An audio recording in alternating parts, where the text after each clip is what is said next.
So this makes me think of another question I kind of had in store for you, which is about starting the mixing process.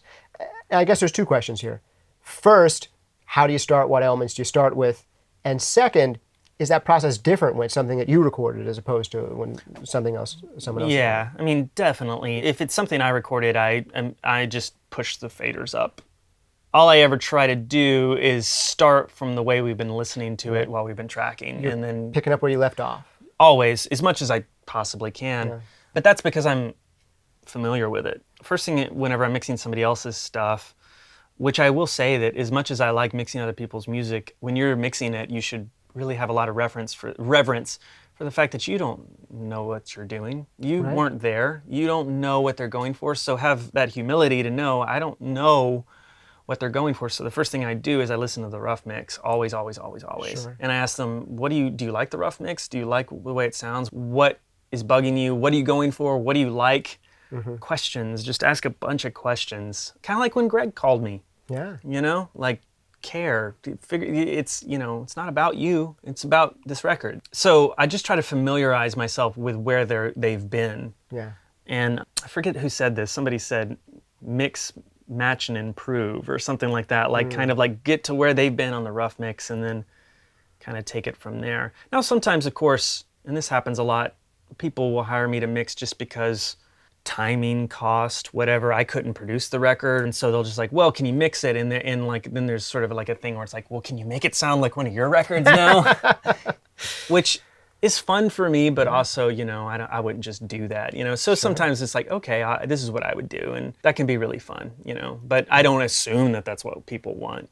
Well, when people are sending you stuff and they say, do John with it, like just, take it where you want to take it, do you have particular starting points that work the best, like starting with certain elements or starting with certain effects or anything like that? I remember being like a young engineer, and like essentially how I got started was I just started reading books. Sure. And I remember reading like those mixing engineer's handbook or what, that kind of stuff.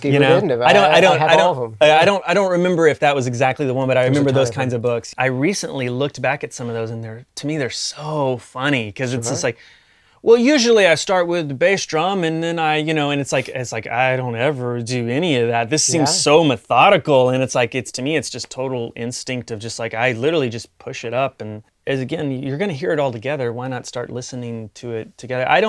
I really don't like focusing on the pixels. I like seeing the picture. So you're kind of bring it all up and just start as working. much as possible, and I mean.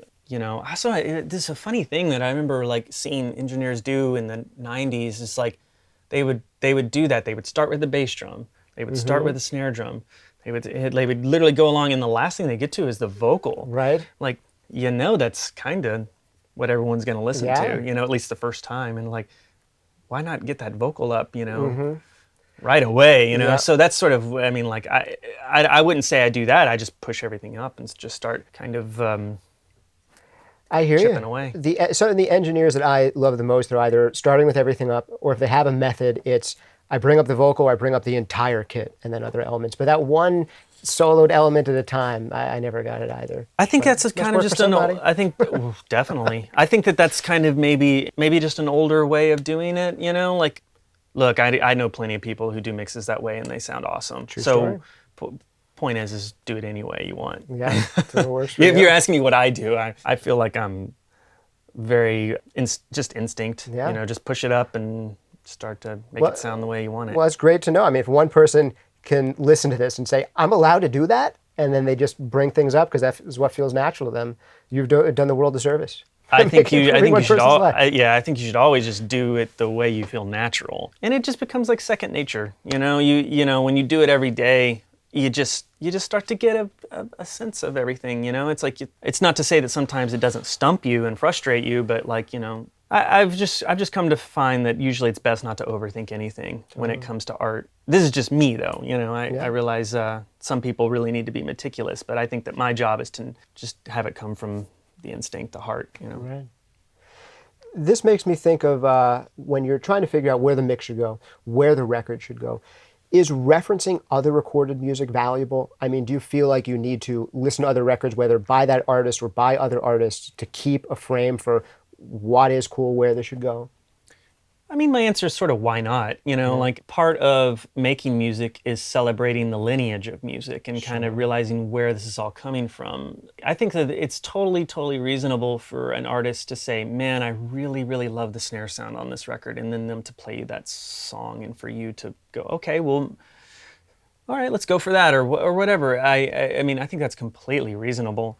Sometimes, like I just did this record with Nelly Furtado, and we had this whole thing where it's like, man, wouldn't it be cool if somebody brought back that early 90s like New Jack Swing kind of thing that you haven't heard in like 20 years, Right. you know? So we, you know, we actually were listening to like Belle Biv DeVoe and like, you know, Right. like just like categorically not very hip things, but like because it was sort of like, let's decontextualize this music. You know, there is something really cool about these grooves, even though, you know, some of that stuff is kind of funny now. Right. I think that one thing from a geeky technical aspect, it's completely reasonable to listen to music while you're mixing. I think that's completely reasonable and smart. Sure. I do this thing that I've never said this out loud, but I call it kind of the ginger on the tongue, where when I come in to mix for a day, usually what I do is I just turn on music that I really like the way it sounds. So it's like, it's kind of like biasing the air, tempering my ears. Totally. Like, this is what I think is good.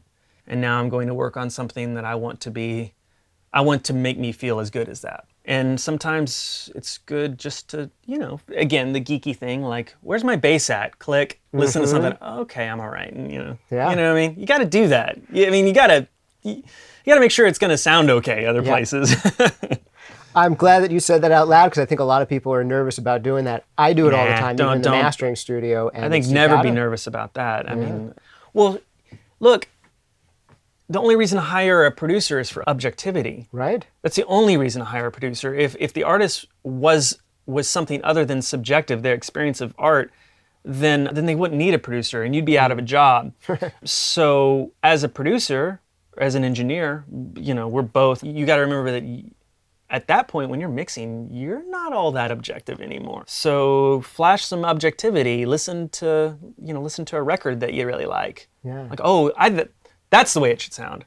And when I say that, I mean, I'm talking like bass response and, oh, where's the top end? Is it too dark? You know? Sure. And the only way you can do that is by listening to something else. 100% It's the agree. only way you can do it, because as you sit there and grind for hours and hours on that mix, you are accepting the way that sounds. You are just accepting it as a constant, as a reality, when no, it's not. Right. You can make the mix brighter, you can make it darker, you can do those things right then. The only way you'll know for sure if you need to is to remind yourself of what music sounds like. Right. You know, it's the only way you can do it, you know. And it works so much better than talking too, right? Because sometimes if you're trying to get a sense for what the artist really wants and they tell you, that can be totally Perfect different. example. Yeah. Perfect example. When that's so perfect. It's like you're sitting there in the studio, like for example, you say the artist has never been in your studio before. They don't know what it sounds like in there. And they're like, man, I really think the vocal is too loud, for example, or I really don't think this has enough low end. You're like, well, what's your favorite sounding record? Yeah. If you could have this sound like any record, what record would it be? Okay, that record, okay, let's listen to that record right now. And usually, well, sometimes it makes you go, uh-oh, Right. whoops, Yeah. they're right.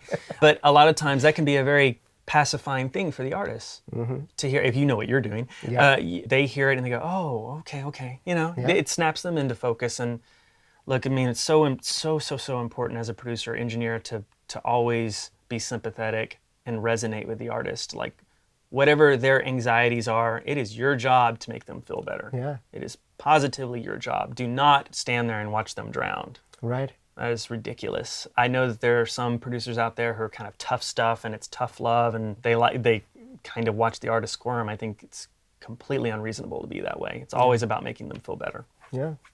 And at the end of the process, having clients hear their music next to some of their favorite recordings and have them feel like, wow, this sounds in the same world as that stuff. Like it belongs on the shelf. I mean, that can be really empowering for the artist. People are afraid to do it because they're afraid to say, what if it doesn't sound as good? I'm going to hear myself next to my favorite singer, my favorite sounds. But well, it is at the scary. end, yeah. It is scary, you know. But it's better to be scared now than after it comes out, right? Yeah, I mean, I guess so. Kind of mentioned this, but you got to also kind of remind yourself of genre a little bit. You know, like if you're mixing a hip hop record, it's going to need to have the bass drum louder than, say, a Bruce Springsteen record or a Van Morrison record or something. I don't know. You know, it's like there's something about that music. There's certain decisions that you make intrinsic to that music that make that music a part of that sort of connective tissue, you know? Like it's important to like remind yourself there's something that's going to make this music work better if it's mixed a certain way. So sometimes the only way to do that is to reference other things, you know. And since I work on so much different styles of music, I kind of always have to remind myself of that. Right. Yeah. I think one of the great things you always bring to the table when I talk to you is that you bring with you this realization that like these aren't the tools. The tools are listening to records and, you know, playing around with sounds. Those are the tools. I think Stephen King once said about writing, he says, if you don't read books, you don't have the time or the tools to write. And I think it's the same thing with this stuff. If you're not listening to records, this doesn't matter. And almost that stuff is the tool more than this stuff is the tool, maybe. I think that there's no black art to making art. That was a ridiculous sentence. There's no black art to making art. It's just making art. It's being creative and doing things together. And the really important things in the studio are honesty, freedom, and creativity. And this comes from a place of, for years, making records in a vacuum that nobody heard on the worst gear imaginable. I realized that, you know, at the end of the day, that's not what makes it great, you know? And I realize that you and I love gear. We love talking about that stuff, but we also got to realize that that's kind of for the nose pickers, and that's for the people that are really into that stuff. And it's about keeping yourself inspired. It's your job to kind of almost in a weird way remove that from the artist. Totally. Don't let them worry about that stuff. Let them think about being an artist. Right.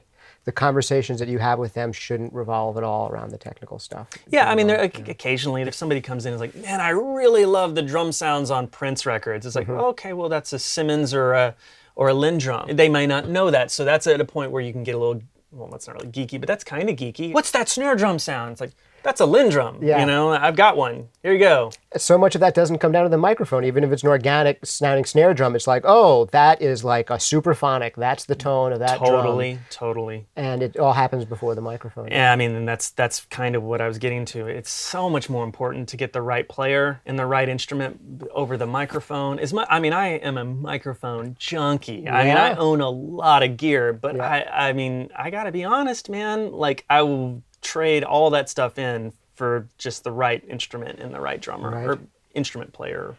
Well, we've got to do this. We've got to make the segue only because there are producers and engineers watching, and they're going to want to know what some of those microphones are. Sure. So as beautiful and poetic and true as everything you just said is, screw you because I'm going to ask you about microphones anyway. All right. All right. Well, thanks again to John Congleton for taking the time. Thanks to Sterling Sound for having us. Thanks to B&H for sponsoring this video interview series. If you want to see more great interviews like this one, go to SonicScoop.com, go to B&H.com, sign up to our newsletters, and you'll get more info whenever a new video in this series comes out. Thanks for hanging out with us. See you next time. Whether you're a hobbyist or a professional, B&H has the answers to your questions. Experience a world of technology at our New York City Superstore. Connect with us online or give us a call. Our staff of experts is happy to help.